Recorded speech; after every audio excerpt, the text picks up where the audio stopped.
Well, g'day everyone and welcome back to the channel. And in this video, I want to take you through how I sort of stopped this feast or famine cycle in my business. And a lot of big creators will say, oh, just get more revenue, do more jobs, this kind of thing. But really in the beginning, it's not as easy as that because you don't really have the roster of clients that you would have later on in the business and as you develop and grow the business. So here are some things that I did early on and I still do to this day to help me to just smooth out those transitions where you got a lot of work on and then there's a lull. And July, which we've just coming into now, is kind of a month where it's a little lower for me. But this July, I haven't really done a lot yet in the first few weeks of July, but I'm still getting enough revenue coming into the business because of some of these things I want to share with you today. So the first thing is to have good payment terms. Now, in the beginning, when I started, I had 25% upfront, and then I think 40% and the remainder at the end, something like that. Now I just have 50-50. So as soon as I sell the job, I then invoice the client for 50% of that job. That helps me to keep cash flowing through the business and also helps me get a contractor in place if I want to, and we'll talk about that a little bit later. Now, that's still a bit of a big chunk at the end. So I would also suggest maybe 25, 25, 25, 25.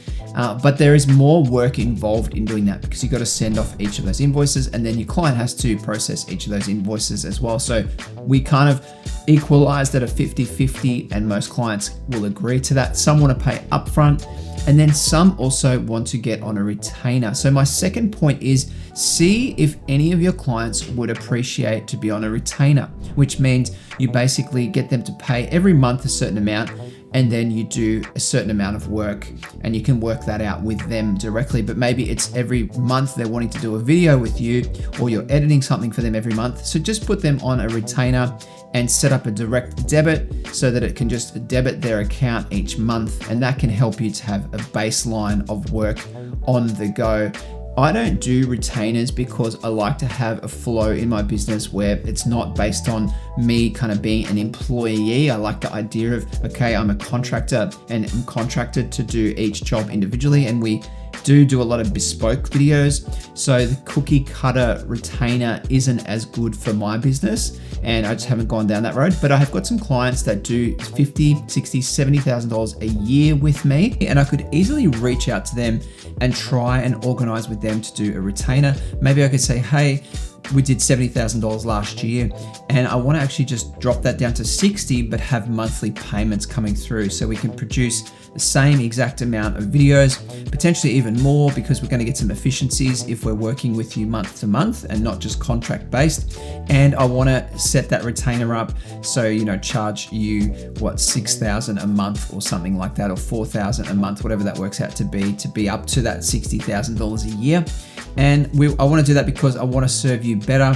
And also the real reason is I want that strong cash flow in my business so I can keep growing my business and keep helping you guys. We want to employ someone to do some of the extra work, and that's just going to help us to do that. So reach out to your clients, talk to them about what you need as well, because their investment into you is producing that video for them, producing that quality for them. And so that can then translate across to your business as well. As you're producing really good stuff for another business, then have them help you on the journey. The third thing I would say is contractors. So basically having a contractor in place, potentially for shooting or editing. But I think editing is the bigger time suck for those in video production space. But someone can also design for you if you're a designer or a creative that can sort of replicate what you're doing or do some of the legwork that you would normally do. So maybe if you're a documentary filmmaker, that might be researching the projects for you and basically doing a lot of the location scouting and a lot of the things that are the tasks that you do. And the reason for that is because you can then focus more on top line revenue. You can focus more on that new client or winning that new video, quoting more work and finding where the work in your area is. I haven't actually released the editing yet. I haven't had a contract editor, but I do have contractors who shoot for me. So in a busy period where I've got 2 or 3 projects on, in a couple of weeks, time, I basically put a contractor onto 1 or 2 of those jobs. I do 1 or 2 of them myself, And then depending on the editing and the timeline, I haven't actually needed to, but sometimes I'm working around the clock on edits. So that's a point where my business is nearly ready to put on a contract editor as well. And in the beginning, just having contractors to kind of rely on and lean on is really great. And I think it sort of steps you up into another tier in your business because you've got support and help around you. So not only can you charge a little bit more when you've got contractors involved, you can also deliver the project better. I think on more, on time, and when you've got a really busy period, you can do more for the client. So the client's willing to go the extra mile with you. And as opposed to an employee, I would say that you really probably have to have a contractor or a few contractors on the go to see how that works for your business, see how it works, and whether you can release that work to others. And I'm talking about a one-person business here, and a freelancer or someone who's running their own production business. And not wanting to release it because you're wanting that creative input on everything, you're wanting your touch point on everything. So having contractors is a really good way to sort of start that process of delegation and delegating the work to others in order for you to be released to do more working on the business and working on the product, and also reaching out to clients and making more sales. Number 4 is a little bit more on the financial side, but it's about the business cash flow and how you're distributing the finances.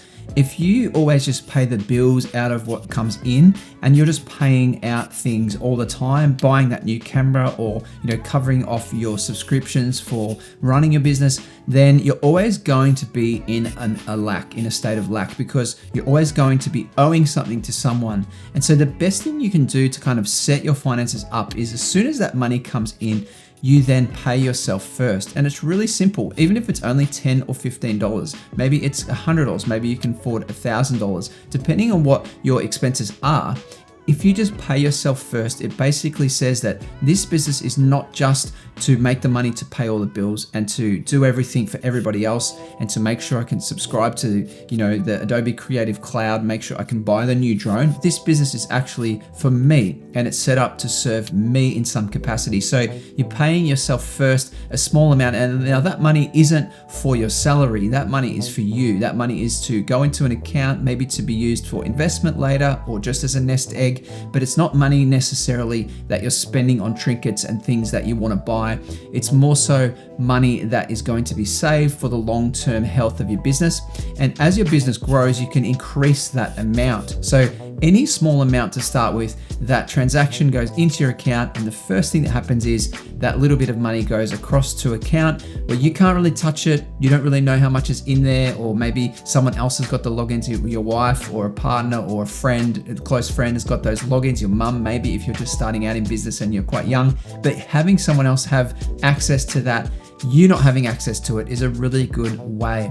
And I won't go into all down the rabbit hole of finance and stuff like that, because I'm still on that journey as well. And this is not financial advice, but basically doing that and paying yourself first is a principle that will really set you up well if you can do it from the beginning of your business.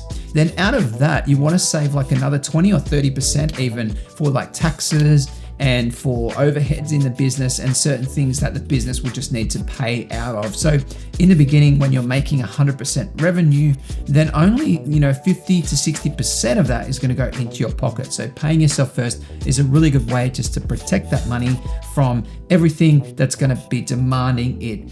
And as soon as it comes into your account, it's like something happens where, oh, that thing I've got to pay for. Oh yeah, that thing I've got to pay for. Oh yeah, the new lens I want to buy, I have to pay off. So every time money comes in, there's kind of always restraints on that money. And so if you can just say, no, this $10, $15, $20, $100, $200 is not going to have any restraint on it. It's not going to be needed for anything. It's going to come straight to an account that is for you. And in America, this is actually really important. In Australia, it's different because we have a retirement system here called superannuation, where money goes away automatically to pay for your retirement. But in America, you kind of have to have something set up, like a 401k maybe, or some kind of other way to save for your retirement. And that's really important because Social Security, the money coming in from American government when you're retired, is really, really low. In Australia, it's actually quite good, but in America, it's quite low. So you have to have another plan in place, especially if you're working for yourself. So I would recommend doing that straight away. And the final thing I would say is having some kind of way that you can track your finances and track your income and your expenditure. And so I use two programs separately. Xero is one, which is my accounting software that I use, but I don't use that predominantly to track my flow of income and things. I use a program called Tave, and that allows me to track all my income and expenditure over the last 5 years that I've been using it. And so what that does is every year when there's a bit of a lull, and I know I'm coming into, say, that famine thing that I kind of mentioned in the beginning of the video, I know that I can just pull back on some expenses, or I can reach out to some clients who I know maybe I can offer them a discount, and I know they're going to run with my discount and want to do some video work. So I'm basically planning the year around the bigger months where I know there's a lot of income coming in. And for me, with the financial year, which goes from July to June, so mid-year to mid-year,